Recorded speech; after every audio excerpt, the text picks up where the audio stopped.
मन युरिदिल्लाहु खैरन युफ़क़्क़िहु फ़िद्दीन सदक़ल्लाहु मौलानाल अज़ीम व बल्लगना रसूलुहुन नबियुल करीमुर रऊफ़ुर रहीम। इन्नल्लाहा व मलाइकतहु युसल्लूना अलन नबी या अय्युहल्लज़ीना आमनू सल्लु अलैहि व सल्लिमू तस्लीमा। अस्सलातु वस्सलामु अलैका या सय्यदी या रसूलल्लाह व अला आलिका व अस्हाबिका या सय्यदी या हबीबल्लाह। अस्सलातु वस्सलामु अलैका या सय्यदी या रसूलल्लाह व अला आलिका व अस्हाबिका या सय्यदी या महबूब रब्बिल आलमीन। इंतहाई काबिल क़द्र मुअज़्ज़ज़ सामाईन और दूर दराज क़ुर्ब जवार से सुनने और देखने वाली आँखों को सलाम अक़ीदत पेश करता हूँ। और अल्लाह रब्बुल आलमीन का ख़ास फ़ज़्ल है, उसने हमें इंसान बनाया, अशरफुल मखलूक़ात बनाया और अपने महबूब करीम सल्लल्लाहु ताला अलैहि व आलिहि वसल्लम का उम्मती बनाया। वगरना मालिक तो मालिक होते हैं, किसी भी रंग में किसी भी ढंग में रखें, बंदे को तो रहना ही है, क्योंकि निज़ाम कायनात है। रब के आगे सवाल नहीं होता, जिस तरह वो कर दे उसको मिन्नोअन कबूल करना पड़ता है। लेकिन कमाल ये है कि उस बेनियाज ने हमें इतना हसीन व जमील बनाया, हर चीज़ का इंतखाब इंतहाई खूबसूरत फरमाया और अपने ख़ास दस्ते कुदरत के साथ इंसान के चेहरे पे ख़ास दस्ते कुदरत को फेरा और फरमा दिया कि ए हज़रत इंसान, मैं तुझसे एक नहीं 70 माओं जितना प्यार करता हूँ। और इसकी बेहतरीन मिसाल यही है कि जब भी कोई नेमत तेरे तक आ जाए तो फिर उसका शुक्र अदा किया कर। जब तू शुक्र अदा करता है तो अल्लाह तुझसे बड़ा राज़ी होता है। बंदे की जाहिर सी बात है, इस माशरे में हम भी रहते हैं, आप भी रहते हैं। बाज़ टाइम ना बंदे की ज़ुबान से ऐसे ऐसे कलिमात निकल जाते हैं, यकीनन उन पे उनका इख्तियार नहीं होता। मुस्नदुल हुमैदी में हज़रत इमाम बुखारी फरमाते हैं कि याद रखा जाए इस चीज़ को कि नबी पाक सल्लल्लाहु ताला अलैहि व आलिहि वसल्लम का ये इरशाद है। हुजूर फरमाते हैं, बड़ा ही बदबख्त है वो इंसान, बड़ा ही बुरा है वो इंसान जिसकी ज़ुबान से निकले हुए कलिमात इतने सख्त हों कि दूसरे बंदे उसके करीब बैठना पसंद भी ना करें। ये कौन फरमा रहे हैं? ये इमाम बुखारी के उस्ताद हैं। और अल्लाह रब्बुल आलमीन का किस कदर एहसान है कि अल्लाह ने इंसान को अशरफुल मखलूक़ात भी बनाया है और वसी और अरीज़ खूबसूरत और हसीन अंदाज का पैकर भी बनाया है। और फरमाया, ए हज़रत इंसान, वक्ती तौर पे तू देखता है कुछ फ़ैसले ऐसे होते हैं जिससे तू परेशान हो जाता है। फरमाया, लेकिन तेरा रब ऐसा करीम रब है, वो तेरे लिए कभी भी कुछ गलत नहीं करता। वो जब भी करता है तेरे लिए हसीन ही करता है, जब भी करता है तेरे लिए अच्छा ही करता है। तो फिर मान जाइए ना, जब करम उनका शामिल हाल होता है तो फिर जितने भी बिगड़े हुए हालात हों, जब करम हो जाता है फिर हालात अल्लाह करीम तब्दील फरमा ही देता है। नबी करीम सल्लल्लाहु ताला अलैहि व आलिहि वसल्लम आप तशरीफ़ फरमा है तो एक देहाती शख्स हुजूर की खिदमत में हाजिर होता है और हाजिर हो के अर्ज़ करता है कि आपकी इस मजलिस में अगर कोई मौजूद हैं जिनको मैं तलाश करने आया हूँ, तो अगर मैं नाम लूँ तो मुझे पता चल जाएगा कि वो इसी मजलिस में मौजूद हैं। यानी वो नबीना आए ना, जिस वक़्त आँखों से नबीना है, पता नहीं है सामने कौन है। और मजलिस में आके कहते हैं कि इस मजलिस में सिद्दीक़ अकबर मौजूद हैं या नहीं हैं। तो लोगों ने कहा कि रसूलुल्लाह की मायत में अगर सिद्दीक़ अकबर बैठे हैं तो दिल में फिर ये बात तो आती है ना कि रसूलुल्लाह के होते हुए मेरा पूछने वाला कौन है। जब मालिक मौजूद है, मुख्तार मौजूद हैं, तो फिर मेरा पूछने वाला कौन है। लेकिन तवज्जो कीजिएगा, झूम जाएंगे बंदे। वो कहने लगा सिद्दीक़ अकबर मौजूद हैं, तो नबी अकरम ने उसका हाथ उस शख्स के हाथ में थमा दिया, सिद्दीक़ अकबर रज़ी अल्लाह ताला अन्हु का। आपने फरमाया आप हैं सिद्दीक़ अकबर? जी मैं हूं। फरमाया फिर खड़े नहीं हो जाते? खड़े हुए और सिद्दीक़ अकबर की दाढ़ी मुबारका को पकड़ा और पकड़ के अल्लाह रब्बुल आलमीन की बारगाह में अर्ज की, या अल्लाह ये सिद्दीक़ अकबर हैं, ये सच्चे हैं, सिद्दीक़ अकबर हैं, इनकी दाढ़ी का तुझे वास्ता देता हूं, मुझे आंखें अता फरमा दे। तो लिखा यह जाता है कि अभी हाथ छोड़े नहीं थे कि अल्लाह करीम ने उनको आंखें अता फरमा दी। आप जरा बताइए ना किस कदर मकबूल बारगाह रब्बुल इज़्ज़त हैं जनाब सैयदना सिद्दीक़ अकबर। कितनी शान है इनकी और कितना मर्तबा है इनका, जिनको रसूल फरमाएं कि ये मिजाज नबूवत से वाकिफ भी हैं, मिजाज नबूवत को जानते भी हैं और मिजाज नबूवत को मानते भी हैं। तमाम लोगों तक जिस वक़्त इस्लाम का पैगाम पहुंचा, सब ने तरद्दुद का इजहार किया कि कैसे, कुछ ना कुछ देखा फिर माना। हुजूर फरमाते हैं जब मैंने सिद्दीक़ अकबर को दावत इस्लाम पेश की ना, तो सिद्दीक़ अकबर फरमाते हैं हुजूर हम कल भी आपके थे, हम आज भी आपके हैं। हुजूर हम कल भी आपके हैं, हम आज भी आपके हैं। लजपालो जिस तरह आपकी मर्जी है, हम तो उसी हाल में राजी हैं। दावत इस्लाम को कबूल किया। और आप देखिए ये आम बात नहीं है कि हुजूर जिनको खुद मुखातिब करके फरमाएं कि भाई ये मेरा सिद्दीक़ है, ये सैयदना सिद्दीक़ अकबर हैं, और एक रिश्ता नहीं था इनके साथ, ये हुजूर के रिश्ते में ससुर भी हैं और उम्र में बड़े भी हैं। लेकिन अल्लाह अकबर, जब भी आपसे पूछा जाता ना कि आपकी उम्र ज़्यादा है, बड़े आप हैं या रसूलुल्लाह हैं, तो आप मुस्कुराते और भला क्या फरमाते? फरमाते मेरी तो बस उम्र ज़्यादा है, बड़े तो हुजूर ही हैं। मेरी तो बस उम्र ही ज़्यादा है, बड़े तो आका करीम की ज़ात ही हैं। बल्कि एक मजलिस में ऐसा भी हुआ कि सैयदना सिद्दीक़ अकबर रज़ी अल्लाह ताला अन्हु आप हुजूर की मायत में तशरीफ़ फरमा है, करीब बैठे हुए हैं, और एक शख्स आता है देहाती, उसको ख़बर नहीं है कि हुजूर कौन है, सिद्दीक़ अकबर कौन है। उसकी तवज्जो सिद्दीक़ अकबर की जानिब हुई, क्योंकि आपकी दाढ़ी मुबारक, रेश मुबारक में कुछ बाल सफ़ेद भी थे।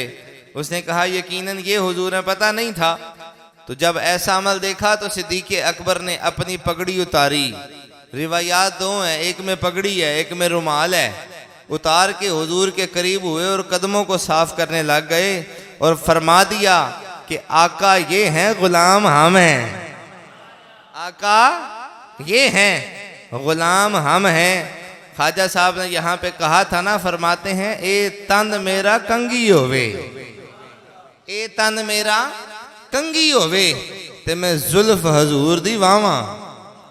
ए तन मेरा कंगी होवे ते मैं जुल्फ हजूर दी वावा। आप फरमाते हैं पोश मेरे दी बन जाए जुत्ती ते मैं सोने दे पैरी आवा। ते जे सोना मेरे दुख विच राजी, जे सोना मेरे दुख विच राजी ते मैं सुख नू चुल्हे डावा। गुलाम फरीदा जे कदी मिल पवे सोना, मैं सारे ही हाल सुनावा। अगर हुजूर मिल जाए तो मैं सारी बातें करूं हुजूर से। और इंतहा फरमा दी। आप फरमाते हैं खासों की बात जो होती है ना, वो खासों के साथ ही की जाती है। फरमाया हमें पता है ऐसा हो नहीं सकता कि हशर का दिन हो और गुलाम हुजूर के सामने हो और आका करीम अलैहिस्सलाम हमें पहचाने ना, हो ही नहीं सकता।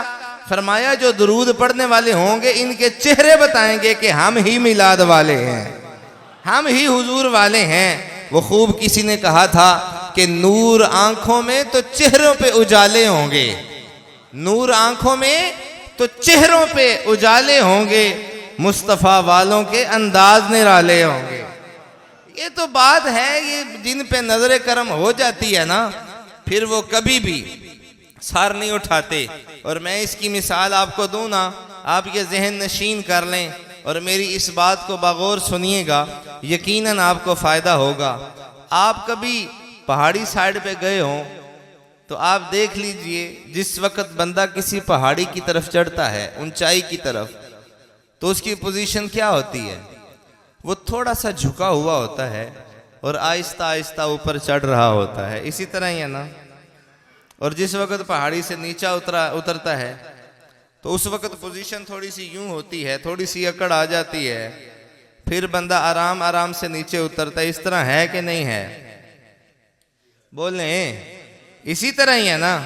तो फिर ये ज़हन में रखें, जो झुका हुआ होता है ना, समझ जाया करें अल्लाह इसको उरूज की तरफ लेके जा रहा है, और जो अकड़ के चले वो भी ये समझ ले कि वो उरूज नहीं बल्कि गहराई में जा रहा है, परेशानियों में जा रहा है, मुसीबतों में गिरफ्तार हो रहा है।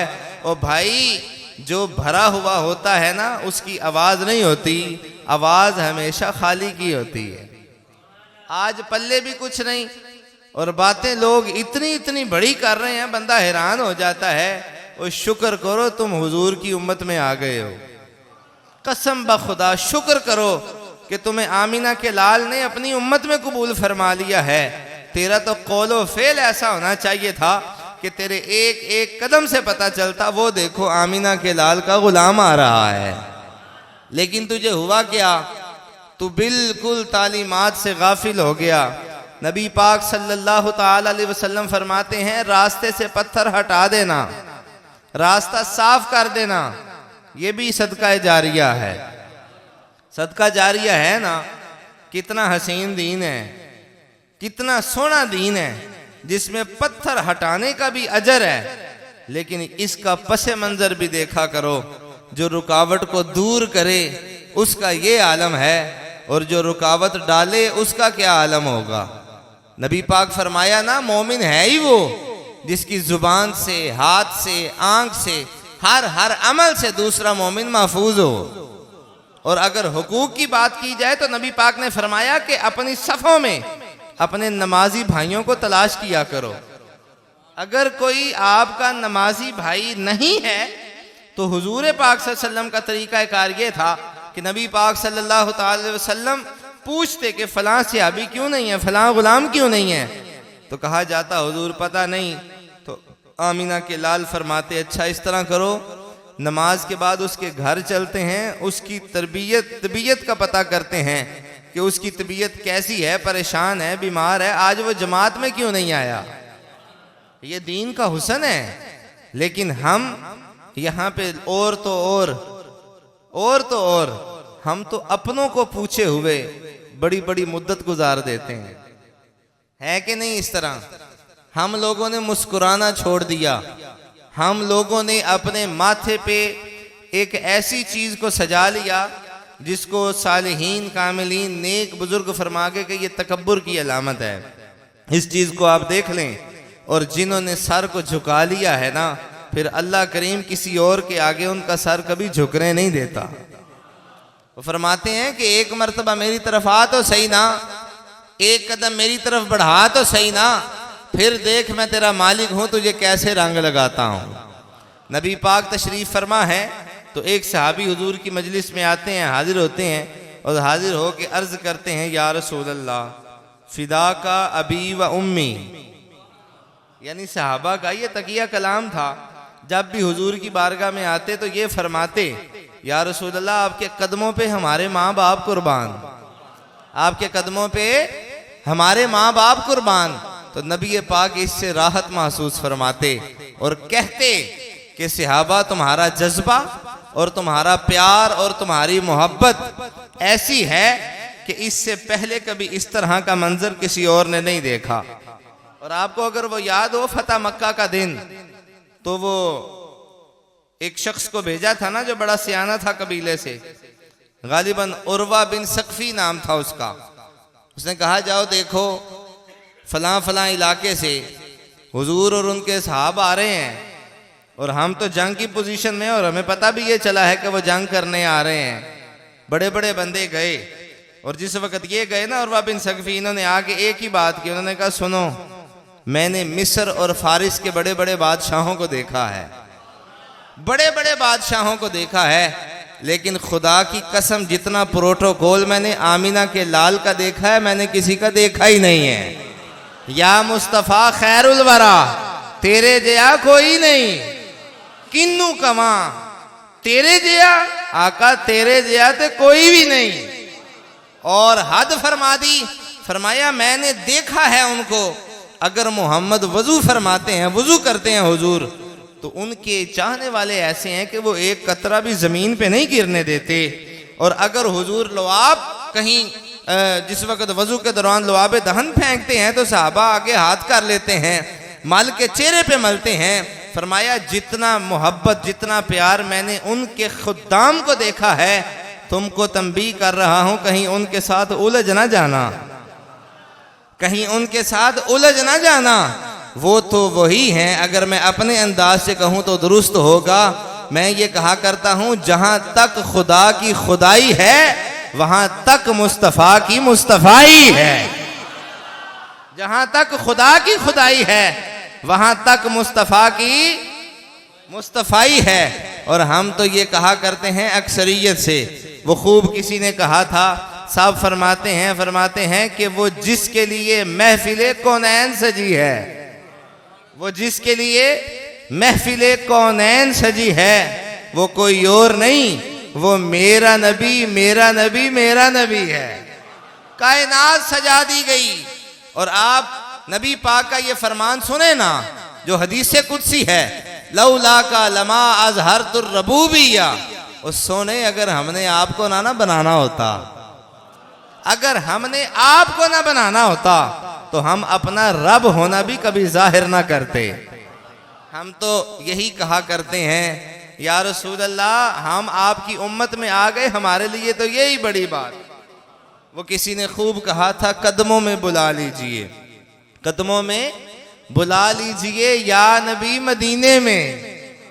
हुजूर हमारी तो नस्लें आपकी गुलाम हैं, जन्नत पता नहीं आगे हमारे अमल ऐसे हैं भी हैं कि नहीं हैं, लेकिन या रसूल अल्लाह वो जन्नत दिखाइए ना जिसके बारे में आप फरमा गए माँ बैना बैती व मिंबरी रोज़तुम मिन रियाज़िल जन्ना, मेरे घर से मिंबर तक का हिस्सा ये जन्नत है। जिसने इसमें नवाफिल पढ़े वो ये समझ ले उसने जन्नत में नवाफिल पढ़े। आए ना या रसूल अल्लाह हम पे करम फरमाइए ना, हम पे मेहरबानी फरमाइए ना। और जब करम उनका शामिल हाल होता है ना, फिर समझ लीजिए फिर अल्लाह करीम इतना करम फरमाता है, इतना करम फरमाता है कि देहात से उठने वाला जिसको कोई जानता ही नहीं था, लेकिन दिन रात मिशन मुस्तफ़ा के लिए दिन भी एक किया रात भी एक किया, तालीमात मुस्तफ़ा को आम किया, अपना नारा नहीं लगवाया। जब जब जहां जहां गए बस हुजूर की बातें हुई और हुजूर के नारे लगे। आज उर्स उनका देखा, मैं हैरान हो रहा था कि जहां तक नजर जा रही थी वहां तक हुजूर के गुलाम ही नजर आ रहे थे। और मुझे वो आयत नजर आ रही थी, फज़कुरूनी अज़कुरकुम वशकुरूली वला तकफुरून।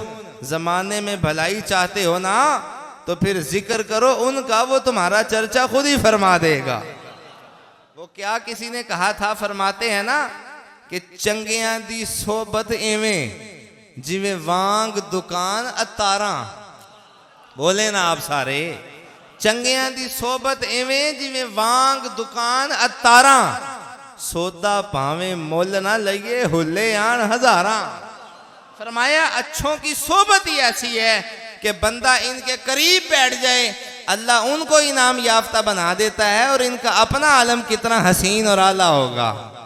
और अगर आप इसको मजीद जांच लें पड़ताल लें तो वो बात दूर तो नहीं है ना कि हजरत किबला अमीरुल मुजाहिदीन जिनका उर्स हमने देखा, बल्कि पूरी दुनिया ने देखा, हजरत किबला अमीरुल मुजाहिदीन की अगर बात की जाए तो आप मुझे याद पड़ता है, मैंने अपने कानों से सुना है, मुफ्ती आजम पाकिस्तान मुफ्ती मोहम्मद अब्दुल क़य्यूम हज़ारवी रहमतुल्लाहि ताला अलैह, जिनके लगाए हुए पौधे से आज हज़ारों लोग हदीस और कुरान से मुस्तफ़ीद हो रहे हैं।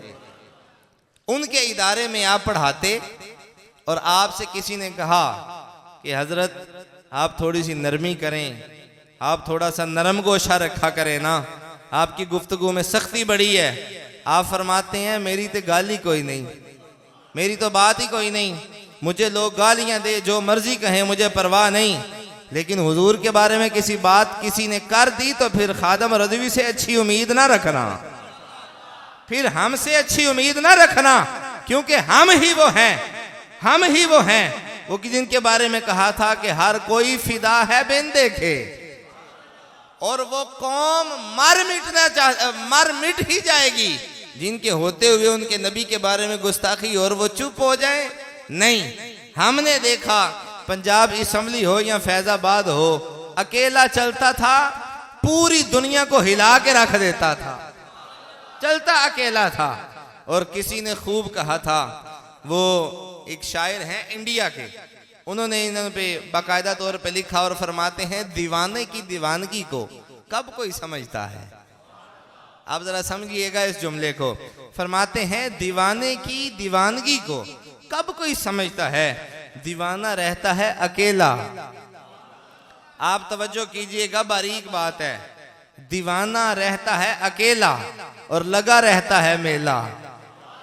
दीवाना रहता है अकेला, लगा रहता है मेला। जमीन पर हो तो रोजाना मेला, जमीन में हो तो सालाना मेला।